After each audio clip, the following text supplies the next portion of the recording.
हमारे यहाँ सभी पर्व किसी न किसी दंत कथा, कथा या किंवदंती से जुड़े हुए हैं। रक्षाबंधन का पर्व भी ऐसी ही कुछ कथाओं से संबंधित है। रक्षाबंधन क्यों मनाया जाता है, ये जानने का प्रयास करते हैं। कुछ पौराणिक कथाएं। पुराणों के अनुसार रक्षाबंधन पर्व लक्ष्मी जी का बलि को राखी बांधने से जुड़ा हुआ है। कथा कुछ इस प्रकार है। एक बार की बात है कि दानवों के राजा बलि ने 100 यज्ञ पूरे करने के बाद चाहा कि उसे स्वर्ग की प्राप्ति हो। राजा बलि की इस मनोइच्छा का भान इंद्र देव होने पर भी देवेंद्र का सिंहासन डोलने लगा। घबराकर इंद्र भगवान विष्णु की शरण में जाते हैं और उनसे प्रार्थना करते हैं कि जिसके फलस्वरूप भगवान विष्णु वामन अवतार ले ब्राह्मण वेश धरकर राजा बलि के यहाँ भिक्षा मांगने पहुँच गए। ब्राह्मण बने श्री विष्णु ने भिक्षा में 3 पग भूमि मांग ली। राजा बलि अपने वचन पर अडिग रहते हुए श्री विष्णु को 3 पग भूमि दान में दे दी। वामन रूप में भगवान ने एक पग में स्वर्ग और दूसरे पग में पृथ्वी को नाप लिया। तभी तीसरा पैर रखना शेष था। बलि के सामने संकट उत्पन्न हो गया। ऐसे में राजा बलि अपना वचन नहीं निभाता तो अधर्म है। आखिरकार उसने अपना सिर भगवान के आगे कर दिया और कहा, तीसरा पग आप मेरे सिर पर रख दीजिए। वामन भगवान ने ठीक वैसा ही किया। श्री विष्णु के पैर रखते ही राजा बलि परलोक पहुंच गया। बलि के द्वारा वचन का पालन करने पर भगवान विष्णु अत्यंत प्रसन्न हुए।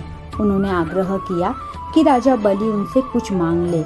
इसके बदले में बलि ने रात दिन भगवान को अपने सामने रहने का वचन मांग लिया।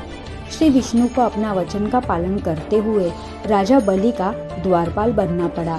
इस समस्या के समाधान के लिए लक्ष्मी जी को नारद जी ने एक उपाय सुझाया। लक्ष्मी जी ने राजा बलि के पास जाकर उसे राखी बांध अपना भाई बनाया और उपहार स्वरूप अपने पति भगवान विष्णु को अपने साथ ले आई। इस दिन का यह प्रसंग है। उस दिन श्रावण मास की पूर्णिमा थी। उस दिन से ही रक्षाबंधन का पर्व मनाने जाने लगा। अन्य एक पौराणिक कथा के अनुसार एक बार देव और दानवों में युद्ध शुरू हुआ। युद्ध में देवता पर दानव हावी होने लगे। यह देखकर इंद्र देव घबरा गए और बृहस्पति के पास गए। इसके विषय में जब इंद्राणी को पता चला तो उन्होंने रेशम का धागा मंत्रों की शक्ति से पवित्र कर इसे अपनी पति के हाथ पर बांध दिया। जिस दिन यह कार्य किया गया उस दिन श्रावण पूर्णिमा का दिन था। उसी दिन से ही श्रावण पूर्णिमा के दिन यह धागा बांधने की प्रथा चली आ रही है। राखी का यह पर्व पुराणों से होता हुआ महाभारत अर्थात द्वापर युग में गया और आज आधुनिक काल में भी इस पर्व का महत्व कम नहीं हुआ है। राखी से जुड़ा हुआ एक प्रसंग महाभारत में भी पाया जाता है। प्रसंग इस प्रकार है। शिशुपाल का वध करते समय कृष्ण जी की तर्जनी उंगली में चोट लग गई, जिसके फलस्वरूप अंगुली से लहू बहने लगा।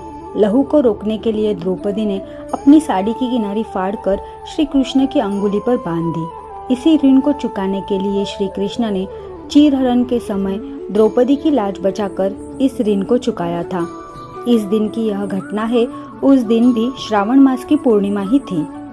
यह थी रक्षाबंधन की कुछ पौराणिक कथा है। आशा है आप सभी को अच्छी लगी होगी। धन्यवाद।